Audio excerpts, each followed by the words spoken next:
सीधी कभी मन अपने विच वड़िया नहीं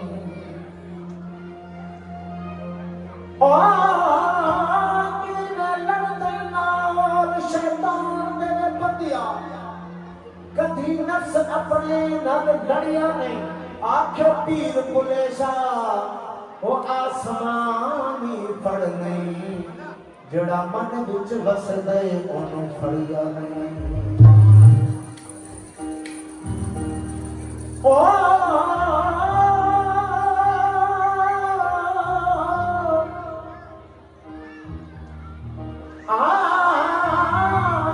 तन मेरा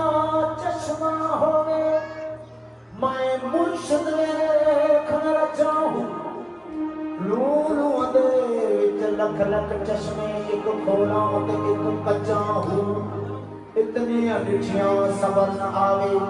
होर किते दिल भजा हूं ओ मुर्शिद जाती दार बाहू बे लख करोड़ा बचा हूं ओ असा